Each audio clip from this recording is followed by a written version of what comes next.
ನಿವಾಸ ಧಾರಾವಾಹಿಯಲ್ಲಿ ಜಯಂತ್ಗೆ ಮದುವೆಯಾಗಿದೆಯಾ? ಈಗೊಂದು ಪ್ರಶ್ನೆ ಸೋಷಿಯಲ್ ಮೀಡಿಯಾದಲ್ಲಿ ಎದ್ದಿದೆ.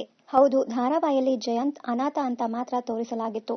ಆದರೆ ಅವನಿಗೆ ಈಗಾಗಲೇ ಮದುವೆಯಾಗಿತ್ತು ಅಂತ ಸೋಷಿಯಲ್ ಮೀಡಿಯಾದಲ್ಲಿ ಪೋಸ್ಟ್ ಹರಿದಾಡುತ್ತಿದೆ. ಜಯಂತ್ ತನ್ನ ಹೆಂಡತಿ ಜಾನ್ವಿಯನ್ನ ತುಂಬಾ ಇಷ್ಟಪಡುತ್ತಾನೆ.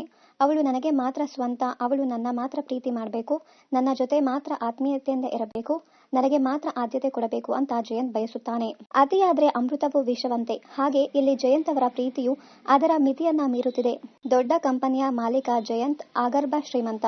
ಈಗ ತಾನೇ ಡಿಗ್ರಿ ಶಿಕ್ಷಣ ಪಡೆಯುತ್ತಿರುವ ಜಾನ್ವಿಯನ್ನ ಅವನು ಪ್ರೀತಿಸಿ ಮದುವೆ ಆಗಿದ್ದಾನೆ. ಹಾಗಾದ್ರೆ ಇದು ಜಯಂತ್ನ ಮೊದಲ ಮದುವೆಯೇ?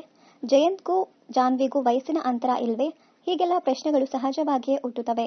ಸೋಷಿಯಲ್ ಮೀಡಿಯಾದಲ್ಲಿ ಜಯಂತ್ಗೆ ಮೊದಲೇ ಮದುವೆಯಾಗಿತ್ತು, ಮೊದಲ ಪತ್ನಿ ಯಾರು ಅಂತೆಲ್ಲ ಪೋಸ್ಟ್ಗಳು ಹರಿದಾಡುತ್ತಿವೆ.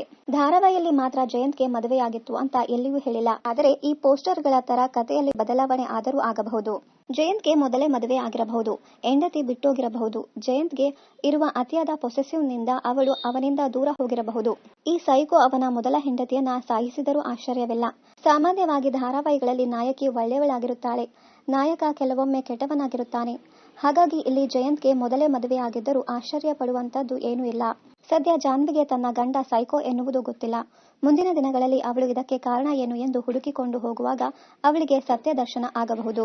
ಜಯಂತ್ಗೆ ಮದುವೆಯಾಗಿರುವ ತರ ಈ ಧಾರಾವಾಹಿ ನಿರ್ದೇಶಕರು ಸ್ಕ್ರಿಪ್ಟ್ ಡೆವಲಪ್ ಮಾಡಿಕೊಂಡು ಹೋದರೂ ಆಶ್ಚರ್ಯವಿಲ್ಲ. ಈಗ ತಾನೇ ಈ ಧಾರಾವಾಹಿ ಶುರುವಾಗಿದೆ. ಮುಂದಿನ ದಿನಗಳಲ್ಲಿ ಕಥೆಯೊಳಗಿನ ಸಂಕೀರ್ಣತೆ ಒಂದೊಂದಾಗಿ ತೆರೆದುಕೊಳ್ಳುತ್ತಾ ಹೋಗುತ್ತದೆ.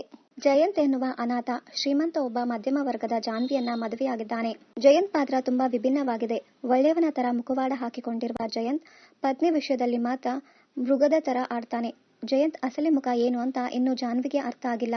ಲಕ್ಷ್ಮೀ ನಿವಾಸ ಧಾರಾವಾಹಿಯಲ್ಲಿ ಜಯಂತ್ ಆಗಿ ದೀಪಕ್ ಸುಬ್ರಹ್ಮಣ್ಯ ಹಾಗೂ ಜಾನ್ವಿಯಾಗಿ ಚಂದನ ಅನಂತಕೃಷ್ಣ ಅವರು ನಟಿಸುತ್ತಿದ್ದಾರೆ.